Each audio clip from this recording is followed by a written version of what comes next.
E aí, galera do Trilhante, beleza?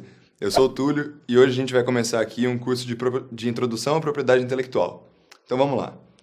Muita gente, quando ouve esse termo, pensa só em patentes ou invenções de um modo geral. Mas a propriedade intelectual é um negócio que abrange muito mais coisa. Então a primeira coisa que a gente tem que fazer é definir o que é a propriedade intelectual.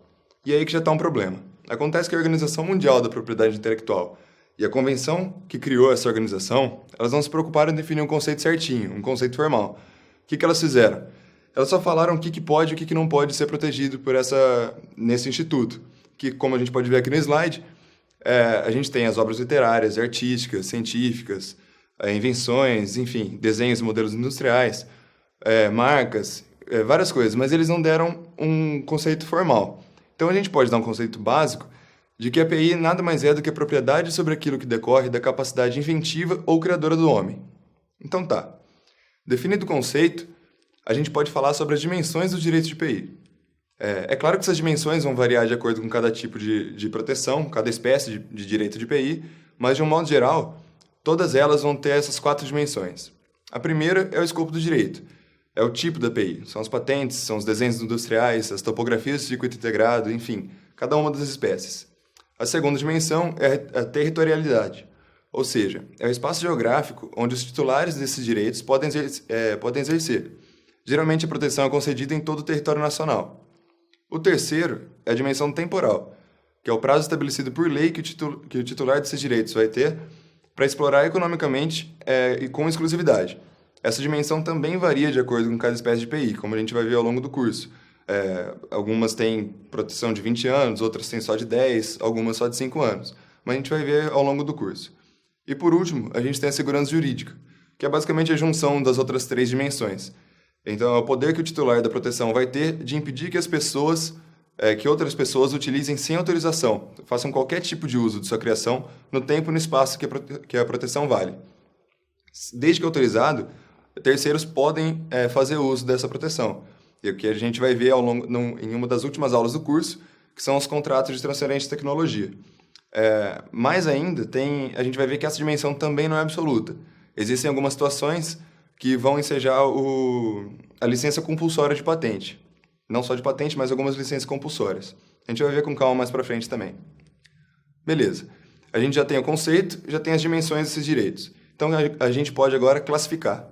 A gente pode classificar os direitos em 3 grandes grupos, que são os direitos do autor e conexos, que são basicamente as obras literárias, científicas e artísticas, tanto as originais quanto interpretações delas. A gente tem também a classe da propriedade industrial, que aqui sim a gente tem as patentes, os desenhos industriais, as marcas, enfim, basicamente tudo aquilo que tem uma aplicação industrial. E por último a gente tem os direitos sui generis, que são aqueles que se encaixam na definição que a gente deu, mas não se encaixam nessas 2 categorias que a gente acabou de ver. Basicamente todo o resto, são as novas variedades de plantas, as topografias de circuito integrados, os conhecimentos tradicionais e as manifestações folclóricas. E depois de tudo isso, surge uma dúvida. A única forma de proteger essas criações é através do registro junto ao órgão competente, que é o Instituto Nacional da Propriedade Intelectual? Não. Tem outras formas de proteger também, mas elas não são tão fortes como o registro no NPI. Não que somente não são tão fortes, mas às vezes elas não têm os requisitos suficientes para serem protegidas por registros. Então a gente tem o know-how, que é um conhecimento não escrito sobre um produto ou um processo produtivo. Eles dão à empresa um acesso a uma manutenção ou uma vantagem no mercado. Tem um aspecto mais prático do negócio. A gente tem o segredo de negócio, que se parece muito com o know-how, mas é mais ligado à produção. Por exemplo, a gente poderia citar a receita da Coca-Cola ou do Guaraná Antártica. Só quem sabe são meia dúzia de pessoas que têm esse segredo para fazer aquela fórmula. E a gente tem, por último, o tempo de liderança sobre competidores, que não é bem uma proteção, mas acontece quando uma empresa é tão superior às concorrentes que simplesmente não vale a pena para as outras investir tanto recurso em pesquisa e desenvolvimento. Porque esse investimento, além de ser muito caro, ele é muito arriscado. E, num caso desse, por mais que você invista, a outra empresa ainda vai ser superior. Então, ela consegue ter uma certa margem de tranquilidade no mercado.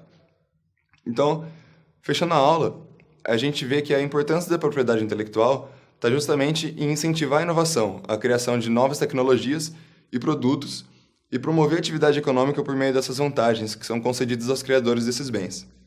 Essa foi só a aula introdutória, a gente vai ver devagar ao longo do curso todos os tipos de IPI aí.